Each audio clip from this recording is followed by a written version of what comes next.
الحياة الريفية داخل المدن الأمريكية.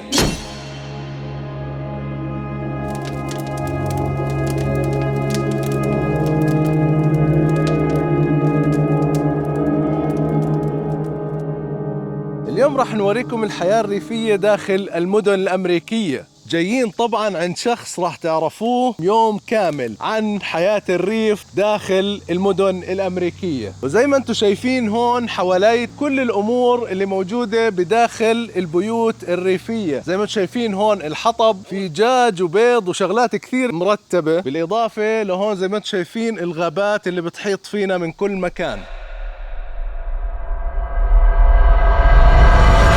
نرحب بالكبير الضخم الطويل ابو علي. وين غطيتنا ابو علي، كيف حالك؟ ابو حميد يسعد على المساء. الله يسعدك. ابو علي، في ناس حكوا لي انك لازم تقعد بس تحكي. طب استنى انا بطلع الخشب. كيفك ابو علي؟ شو اخبارك؟ الحمد لله، الله يسعدك. ان شاء الله امورك طيبه. رضا من الله ابو حميد. في كثير امور لازم نطلعكم عليها هون، منها قوانين وشروط في المعيشه في هيك اماكن. نشرح لكم بعض قوانين مثلا زي قص العشب، زي الحطب، زي تربية الحيوانات الأليفة. كثير أمور في ناس بجوز تجهلها أو ما بتعرفها.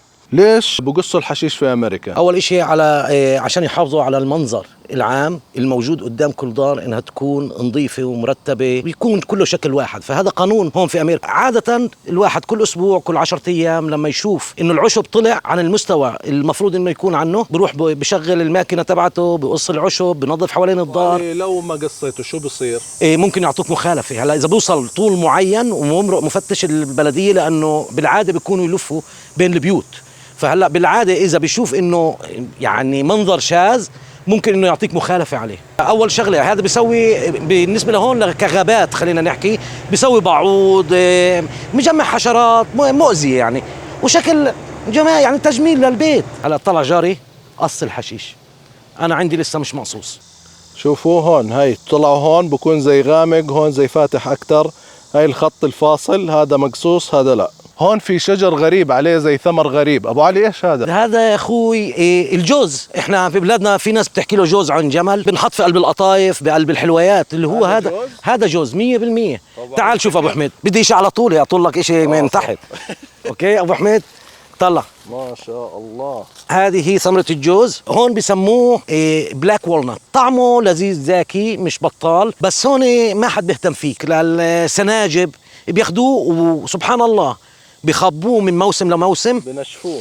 لا هلا اذا بتطلع على شيبمنك او السنجاب بيخبوا كل الاكل في تمهم، وبروحوا ركض بتخبوا بمحل معين، بيفحروا جوره حفره وبحطوها بقلبها وبطموا عليها، فبروحوا بيطلوها بموسم معين لما تختفي وبياكلوا منها. عشان اورجيك ابو حميد انه هاي مناطق غابات.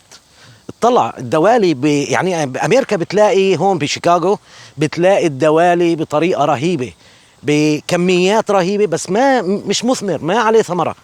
هاي الدوالي بس هذا طبعا بغابة، مش محافظ عليه، مش مرشوش، مش اشي. هنا لفين حوالين المزرعة مع ابو علي. هذا نعنع فلسطيني. هذا نعنع ولا ريحان؟ انه هذا نعنع فلسطيني بامتياز، بس خلص هلا راح الموسم تبعه. نعنع ريحاوي يا اخوي، شم ريحته ابو حميد، ومش يعني غير عن النعنع الموجود في المحلات اللي بتشوفه. ابو حميد في عندك هلا بهاي الغابات ممكن انك تلاقي اشجار مش من زراعة البني ادم. السنجاب واللي زي السنجاب الصغير اللي لونه بني اللي هو الشيبمنك، هدول قرود بياخذوا الثمرة من شجرة بروحوا بودوها على منطقة تانية. يعني ممكن تلاقي هاي الشجرة، هذه شجرة إنجاص، فهي هاي متروكة خلينا نحكي للحيوانات أكتر ما إنه للبشر. يعني هاي هون تقدر تلاقي الثمرة، هاي ماكلينها. هذا السنجاب ماكلها. السنجاب يعني. هاي أرنب، نوريكم الأرنب. هاي أرنب بري هذا. هون بتشتغل المنطقة أو هي كل شيكاغو خلينا نحكي بشكل عام بشجر البلوط. شجر البلوط كبير ومثمر، بس احنا والله ما عمرنا استعملناه. باجي بكون انظفهم، بلم العشب، بلم الخشب مرات، فالسناجب اللي فوق بتنجن ببلشوا يقيموا الثمرة عن العرق ويضربوني اياها على راسي. يا سلام. ومحسوبك بتحملش مع الصلعة. كله شمط، ينغازوا مني انه شو عمالك بتاخذ الاكل تبعنا انت؟ طب بدنا نربيك. بينزلوا لطش.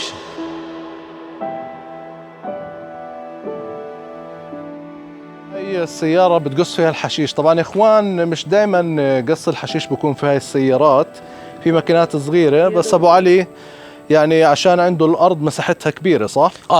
انا زمان كنت بمحمد اقص يدوي، بس يدوي بتاخد معك ساعات وجهد للامانه، بتصفي مرات انه ممكن على يومين انك تقص المساحه اللي عندك، بس هذا يعني بيوفر وقت وجهد وكذا وهيك. هلا هو فكره هذا التراكتور عشان تكون عارف، هو سياره عاديه خلينا نحكي، هذا اللي عليه كل الشغل القص. في واحدة مثلها هون وواحدة بالاتجاه الآخر، طبعا كله مع بربيج بلوم كل الوسخ وبدخلوا على الكونتينرات هدول. ممكن إننا نفتحهم، تطلع هون في فتحة هون للماكينة، الوسخ كله بتجمع هون اللي هو العشب. هلا أنت بدورك لازم تفضيه، بعد ما إنك تخلص قص لازم تفضيه. بيعطوك البرميل الأزرق، غطاء أزرق، هذا للمهملات، فضلات الاكل، وسخ المجلى، وسخ التنظيف. هلا هذا هون بيعطوك اياه وهي مكتوب عليه هون اذا بتشوفها ريسايكلينج. تمام. اللي هذا اعاده تدوير. هلا كل دار بيقدر يعبي، بده ريسايكلينج او بدوش، بده كل شيء يروح على المهملات. بنحط فيه الريسايكلينج بنحط فيه بلاستيك، اناني المي، البلاستيك، الكراتين، ممكن كرتون، نايلون، بتحطه هون ممكن ياخذوه على الريسايكلينج. هدول بيجوا من البلديه، بيعطوك اياها لما تشتري الدار او تستاجر بالدار، بيعطوك اياها البلديه. هلا هون انت بتشتري اشياء تانية اللي هي موجوده لليارد ويست، هذه للعشب بس. للعشب يعني انا عندي 2 او اكثر من 2 هدول بس للعشب. اذا بتطلع وعيدان الخشب برضه بيصير العروف تبعت الخشب الطويله اللي ممكن انت ما تقدر تروح فيها وين بدك تروح فيها، انت بتحطها على السايد على الجنب، وبتيجي شركه خاصه للبلديه تابعه بتيجي وبطحنوا الخشب، في معاهم ماكينات كبيره بياخذوا كل هذا الخشب وبطحنوه.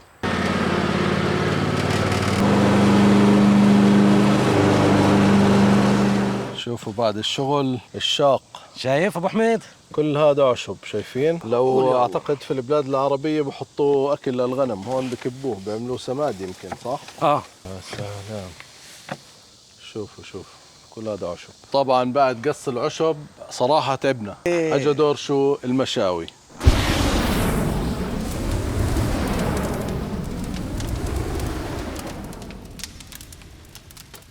نترك النار تولع على راحتها على اساس نحط المشاوي ونوريكم اليوم شو ابو علي عملنا مشاوي على كيفكم. صراحه الجو حر، درجه الحراره تقريبا 31 سيليسيوس 88 فهرنهايت، فالموضوع مش طبيعي صراحه. فبده شويه مي. حممنا سياره ابو علي.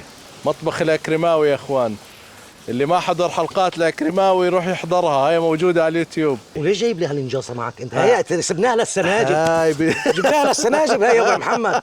حكيت لي البعوض هون في له حل، وخاصه انه بعوض امريكا عن جد زنخ، وخاصه بالصيف. اعوذ بالله من غضب الله، البعوضه عن جد بتحسها شو بدي احكي، بسه قاعده فوقك. انو بسه يا زلمه، صقر وبنهش فيك يا زلمه، مش طبيعي. شايفين هدول للبعوض، كمان شوي راح نشرح لكم شو راح نسوي فيهم هدول عشان البعوض ما يغلبك، تغزهم زي هيك في الارض. هلا بدنا نعبي فيول، مواد مشتعله على مبيد حشرات، تقتل الحشرات. بدناش نعبيها كثير، نعبيها نص. حط كل واحده بالقاعده تبعتها ابو حميد. القواعد اساس تولوا عليها.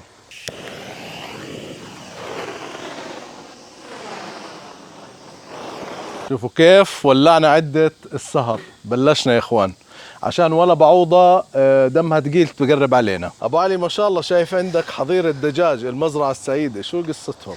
اسمع، هون بقانون البلد هاي مسموح انك تربي دجاج. احنا بموسم هلا تغيير ريش بالنسبة للدجاجات.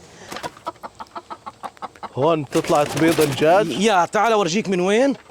هون يا اخوان بيطلع الدجاج ببيض.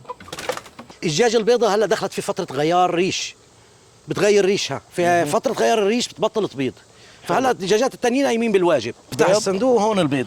ما شاء الله تبارك هاي هون الله. كمان في عندك، هاي بيضة جديدة شكلها، هذه طازة فريش. الدجاجة طلع سبحان الله شكلها غريب، اولادي مسمينها شنقست. السلام عليكم. عليكم السلام. كيف حالك؟ هاي بتنزل بيض كل موسم لون شكل، هذا اللون الطبيعي اللي بنعرفه احنا للبيض. هذه بيضة شنقست معروفة مميزة، مرات تلاقيها على خضار على زرع، ممكن انها تنزل بيض زهري. هذا بسموه ايسترن. الايسترن عيد الدجاج الملون، هذه الدجاجة بتجيب البيض الملون. مش كل السيتي مسموح فيهم انك تربي دجاج. هاي بيلوس بارك هون مسموح انك تربي فيها، القوانين تبعتها مسموح انك تربي فيها. اذا عندك امكانيه يكون عندك حتى اسطبل، ممكن انك تربي خيل، تربي اغنام كم من راس، يعني عدد محدود، بيرجع على مساحه الارض. هلا مثل عندنا هون مساحه الارض احنا مسموح عندنا 5 دجاجات كمساحه ارض مسموح 5 دجاجات من غير ديك. الديك مرفوض تماما في المنطقه هون. مسموح 5 دجاجات من غير ديك. فكثير ناس ابو علي بيحكي لي بيسالوها السؤال انه طب كيف من غير ديك وببيضوا؟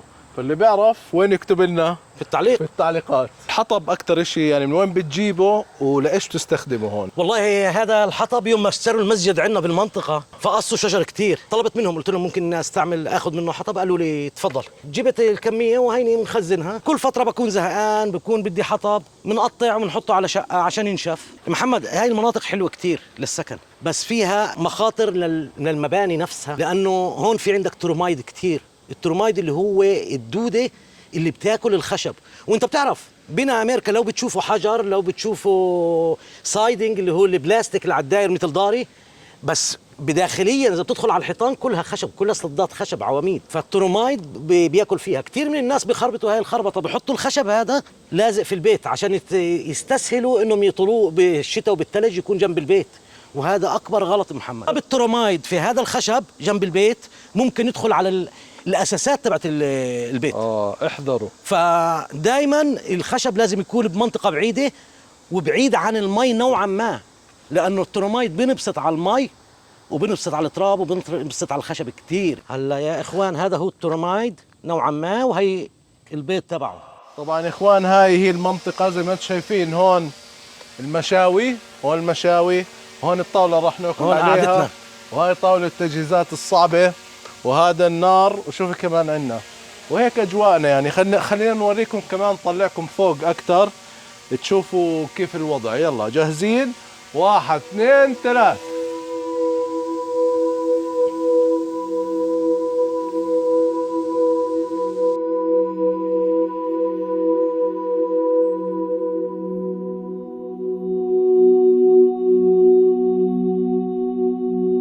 نبلش نحضر ابو حميد.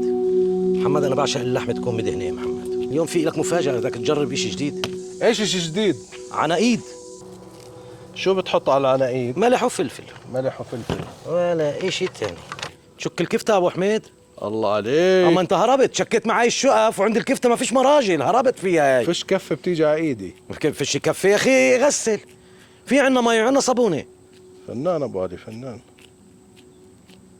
احنا بنسوي طلبات خارجيه للمشاوي، يعني ممكن نروح على البيوت، الحدائق، يعني مرات بطلبونا وبكونوا حاجزين الحدائق وبنروح. شيكوا حلقات ابو علي على اليوتيوب راح تلاقوا كل اشي موجود، وراح احط معلوماته الديسكربشن اللي بحب يحكي معه.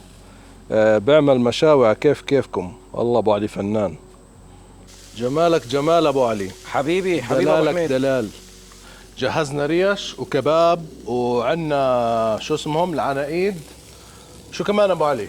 محمد انا مش فاضي لك، انا بلشت. انت لسه عمالك بدك تجهز. انا بدي اوريهم الشغل الصح. شوفوا الجمال.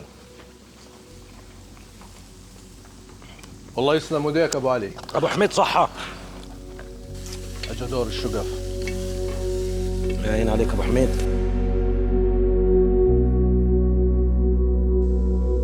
الله عليك ابو علي. صحة صحة صحة.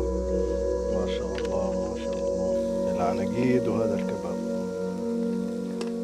بالانتظار على احر من الجو. والله انه الحر ذبحنا، فاضطرينا ندخل جوا عشان في عندنا بطيخة. احكي لكم شو سر البطيخة الناجحة. شايفين هدول الخطوط؟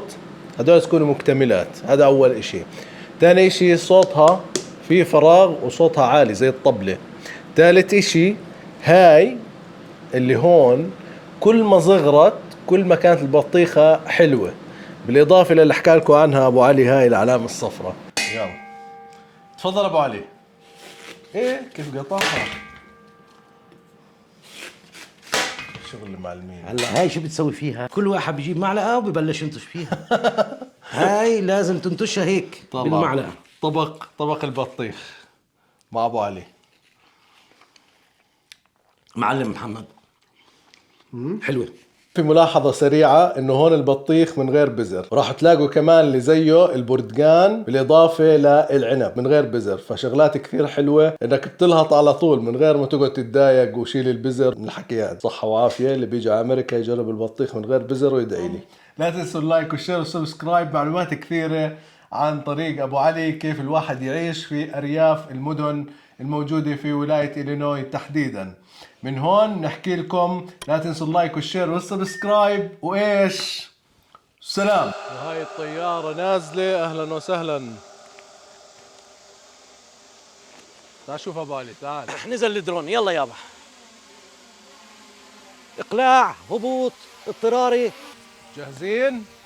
مستعدين. يلا. شو بالي بدنا نحط هسه؟ الريش يا سيدي، على الريش. طيب. بدنا نشوي شوفوا على الجمال. مقاطع. طبعا احنا شوينا هون الخضار زي ما انتم شايفين، شوينا الخضار.